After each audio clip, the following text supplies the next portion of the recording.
सबलीनं काढू नका. किती लोक त्याच पद्धतीने काढते ना. सगळ्यात चूक वस्तू आहे. तुम्हाला जर माती काढायची असेल तर ते काढा लागन येळवाले असं हे करून त्या पद्धतीने. पण तसं काढायला तुम्हाला जमत आहे, तुमची जमीन येऊ नये मरण्याची कडक. पण ते तसा पर्याय करा, जमीन तपासा.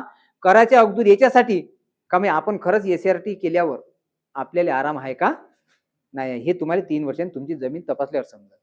म्हणून म्हणतो का ते करा.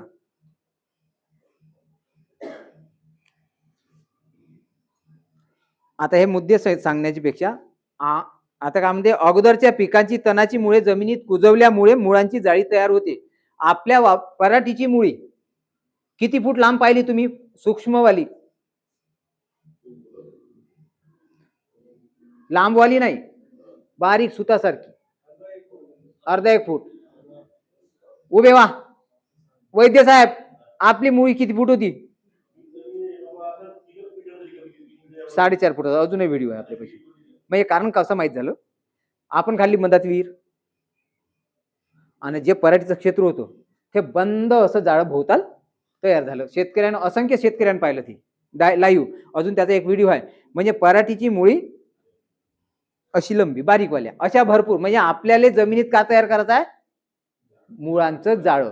तुम्हाला जर कन्फर्म करायचं असेल तर टिकास पावड्याने या उन्हाळ्यात या, मी आपलं खांदा तुम्हाला तेच दिसन जे मी सांगत आहे. याच्यात काहीच फरक पडणार नाही. मग याच्यासाठी काच करायचं आपल्याला फक्त नागराचंच नाही. तो ट्रॅक्टर माझ घरी आपण मी देव तोडून सांगतो नागराचं नाही.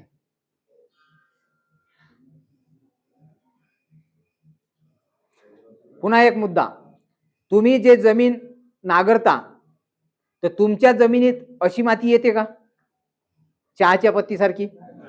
तुमच्या याच्यात का होऊ नये? हे कळू नये. आता आपल्या वावरात गेल्यावर तुम्ही ते पद्धत तुमच्या हाताने तपासा, पहा. दुसरी गोष्ट, तुमच्या मातीला येते वजन, येते. आपल्या मातीची कणरचना चांगली झाल्यामुळे मातीचं वजन होते हलकं. हलकं होते म्हणून हवा खेळते, हलकं होते म्हणून त्याच्यामध्ये पाणी जिरते. जमिनीची पाणी धारण क्षमता खूप मोठ्या प्रमाणात वाढते, खूप मोठ्या.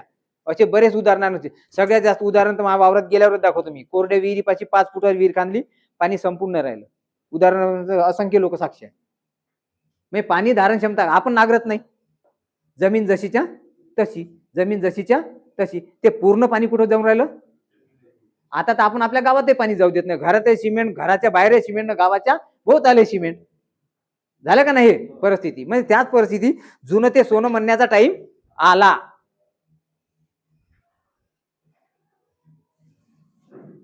हा मातीतला फरक आहे. आता आपण या स्टेजवर आहोत सध्या, पाहून घ्या.